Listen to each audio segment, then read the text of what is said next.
تکمیل ہوتی ہے، اور اس تکمیل کے موقع پر لوگ دعا کی نیت سے شریک ہوتے ہیں۔ تو احادیث میں ہے کہ دعا قبول کی جاتی ہے قرآن کی تلاوت کے بعد بھی۔ میرے شیخ محی السنہ حضرت والا ہٹوئی فرماتے تھے، اگر آپ کو کوئی مشکل آ پڑے، کوئی مصیبت آ جائے اور اس کا کوئی حل نہ نکلتا ہو، تو آپ سورہ اخلاص 11 مرتبہ پڑھیے اور اس کے بعد اللہ کی بارگاہ میں ہاتھ اٹھا دیجیے اور کہیے، اے اللہ یہ مشکل آ پڑی ہے، اللہ تبارک و تعالیٰ مشکل کشا ہے، حاجت روا ہے، وہ قرآن کی برکت سے آپ کی اس مشکل کو آسان کر دیں گے اور اس مشکل کو دور فرما دیں گے۔ آج تو 11 مرتبہ قل ہو اللہ شریف ہی نہیں، بلکہ ان بچوں نے قرآن پاک کی تکمیل کی ہے، اور ایک کی نہیں بلکہ کئی مرتبہ قرآن پاک کی تکمیل کی ہے۔ تو آج وہ قدرت والا رب جس نے اس آسمان و زمین کو بنایا، آج آپ اپنی ساری معروضات اللہ کی بارگاہ میں رکھے۔ آج آپ کی اس مجلس کو فرشتوں نے چاروں طرف سے گھیر رکھا ہے، اور فرشتے فخر کر رہے ہیں اور فرشتے رشک کر رہے ہیں۔ یہ مجلس قرآن پاک کے حفاظ کی تکمیل کی مجلس ہے۔ اس مبارک مجلس میں وہ بچے موجود ہیں جنہوں نے قرآن پاک حفظ کیا ہے، اور کل قیامت کے میدان میں جن کے والدین کے سر پر تاج رکھا جائے گا، تو فرشتوں نے اس مبارک مجلس کو گھیر رکھا ہے۔ یہ عام مجلس نہیں ہے، یہ عام جلسہ نہیں ہے، یہ قرآن پاک کی تکمیل کا جلسہ ہے۔ آپ اس وقت میں اللہ کی بارگاہ میں جو دعائیں مانگیں گے، میرا اور آپ کا رب وہ مشکل کشا، وہ حاجت روا، جو سب کی ٹھکری بنانے والا ہے اور سب کی سنتا ہے، اس نے خود فرمایا ہے، وَقَالَ رَبُّكُمُ ادْعُونِي أَسْتَجِبْ لَكُمْ۔ میرے بندو تم مجھ سے مانگو، میں تمہاری دعاؤں کو قبول کرنے والا ہوں، میں تمہارا فریاد رسوں، میں تمہاری ضرورتوں کو پورا کرنے والا ہوں۔ میرے بندو اپنے تقاضوں کو میرے سامنے پورا رکھو۔ آج کی اس مجلس میں میں سب سے پہلے تو یہ گزارش کروں گا، جو آپ نے تقریر سنی قرآن کی تلاوت کے تعلق سے اور اقامت نماز کے تعلق سے اور اللہ کے ذکر کے تعلق سے، ہم سب پہلے عزم مصمم کریں انشاءاللہ قرآن پاک کی اس تکمیل کی برکت سے ہم سب یہ عزم مصمم کرتے ہیں اور ارادہ کرتے ہیں، سب مل کر قرآن سے اپنے رشتے کو مضبوط بنائیں گے انشاءاللہ، اور قرآن پاک کی تلاوت کا ہم حق ادا کریں گے، اور قرآن پاک کو جو آج تک ہم نے چھوڑا ہے اور قرآن پاک سے جو آج ہم دور ہوئے ہیں، اور قرآن پاک دور ہونے کی وجہ سے، قرآن پاک کی تلاوت سے دور ہونے کی وجہ سے آج ہم جو اللہ کی رحمت سے دور ہوئے ہیں، آج جو مصیبتیں آ رہی ہیں، نئے حالات کا ہم سامنا کر رہے ہیں، اس کی وجہ کیا ہے؟ اس کی وجہ یہی ہے کہ ہم نے اور آپ نے قرآن و سنت کو چھوڑا، ہم نے اور آپ نے اپنے رسول مقبول خاتم الانبیاء حضرت سیدنا محمد رسول اللہ صلی اللہ علیہ وسلم کی وصیت کو چھوڑا۔ کون سی وصیت ہے؟ میرے اور آپ کے آقا حجۃ الوداع کے موقع پر جہاں سارے صحابہ موجود ہیں، اس موقع پر جنہوں نے دین کے لیے سب کچھ قربان کر دیا تھا، وہ مکے والے بھی جنہوں نے گھر بار چھوڑا تھا، شاب ابی طالب میں جنہوں نے قید پا مشقت برداشت کی تھی، جنہوں نے شاب ابی طالب میں گھاس کھا کر گزارا کیا تھا، شاب ابی طالب میں وہ بھی تھے جنہوں نے چمڑے جلا جلا کر بھوک کو دور کیا تھا، شاب ابی طالب نے میرے آقا حضرت محمد رسول اللہ پانی پینے کے لیے میسر نہیں ہوتا تھا. 1-2 دن کی قربانی نہیں تھی بلکہ 3 سال تک اس جیل کے اندر محصور رکھا گیا. اور وہ خباب جن کو دیکھتے ہوئے انگاروں پر لٹایا گیا اور وہ بلال جن کو گھسیٹا گیا، جنہوں نے اپنے گھر بار کو چھوڑا، اپنے مکانات کو چھوڑا، اپنی جائیداد کو چھوڑا، اپنے اعزاء اقربا کو الوداع کہا اور اللہ کا ساتھ دیا اور رسول مقبول صلی اللہ علیہ وسلم کا ساتھ دیا اور مکے کو اپنے وطن عزیز کو الوداع کہا. یہ مہاجر کہلائے. اور پھر جب یہ مدینہ پہنچے حضرات انصار نے ایسی مثال، ایسی قربانی دی، اس کی مثال رہتی دنیا تک کوئی پیش کر ہی نہیں سکتا. اللہ اکبر. کیا تم نے اپنے گھر بار کو چھوڑا ہے؟ ہمارے کئی مکانات ہیں، جو مکان جس کو پسند آئے وہ مکان وہ لے لے. اس مکان کو قربان کرنے کے لیے ہم تیار ہیں. ہمارے 4 بیویاں ہیں، ان بیویوں میں سے جو بیوی پسند آئے وہ بیوی لے لے. بیوی کی کوئی قربانی نہیں دے سکتا، لیکن صحابہ اکرام رضوان اللہ علیہم اجمعین نے بیویوں کو قربانی دی. ہمارے باغات ہیں، جو باغ آپ کو لینا ہو وہ لے لیجیے. مکے کی قربانیاں اور مدینے کی قربانیاں مہاجر بھی موجود ہیں اور انصار بھی موجود ہیں، مکے والے بھی موجود ہیں اور مدینے والے بھی موجود ہیں. اور اطراف اکناف سے جنہوں نے اسلام قبول کیا تھا، حضور اکرم صلی اللہ علیہ وسلم کے دامن سے وابستہ ہوئے تھے، توحید رسالت کے مشن کو آگے بڑھایا تھا. اس حجۃ الوداع کے موقع پر وہ سارے صحابہ موجود ہیں. اب اللہ کے رسول صلی اللہ علیہ وسلم سب کو پیغام دے رہے ہیں، وصیت فرما رہے ہیں. کیا فرمایا آپ نے؟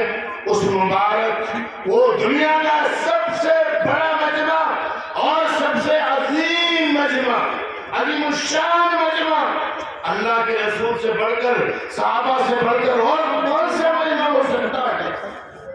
یہ ایک عظیم الشان اجلاس تھا، عظیم الشان اجتماع تھا. اس مبارک موقع پر اپنے جیاروں سے، اپنے متوالوں سے جنہوں نے سب کچھ قربان کر دیا تھا، میرے آقا فرما رہے ہیں اتنی قربانیوں سے تم یہاں تک پہنچے ہو، اتنی قربانیاں تم نے اس دین کے لیے دی ہے. اگر تم اس دین کو باقی رکھنا چاہتے ہو، اگر تم اس دین سے وابستہ رہنا چاہتے ہو، اگر تم اپنا رشتہ اللہ سے مضبوط رکھنا چاہتے ہو، اگر اپنا تعلق تم مجھ سے مضبوط رکھنا چاہتے ہو، تو 2 باتوں کو تمہیں اپنانا پڑے گا اور ان پر عمل کرنا پڑے گا. اگر تم نے ان کو اپنا لیا، ان کو مضبوطی سے تھام لیا، تو دنیا کی کوئی طاقت تمہارا بال پھیکا نہیں کر سکتی، دنیا کی کوئی طاقت تمہارا مقابلہ نہیں کر سکتی، دنیا کی کوئی طاقت تم کو تمہارے گھروں سے نہیں نکال سکتی، دنیا کی کوئی طاقت تمہارے مدرسوں کو، تمہاری مسجدوں کو مسمار نہیں کر سکتی. میرے آقا نے جو فرمان دیا تھا، آقا نے جو وصیت دی وہ یہ تھی، آپ کے مبارک کلمات یہ تھے: ترکت فیکم امرین لن تضلوا ما تمسکتم بہما کتاب اللہ و سنتی. اللہ اکبر. جو قربانیاں تم نے دی ہیں، اگر تم اس دین کو باقی رکھنا چاہتے ہو تو قرآن کو مضبوطی سے تھام لو اور میری سنت کو مضبوطی سے تھام لو. اس پوری دنیا کی ہدایت کے لیے قرآن ہی کا تو نزول ہوا ہے. اس سے پہلے بھی کتابیں آئی تھی، انبیاء آئے، 1,24,000 ان پر صحیفے اتارے گئے، ان پر کتابیں اتاری گئیں، ان پر شریعت اتاری گئی. لیکن قرآن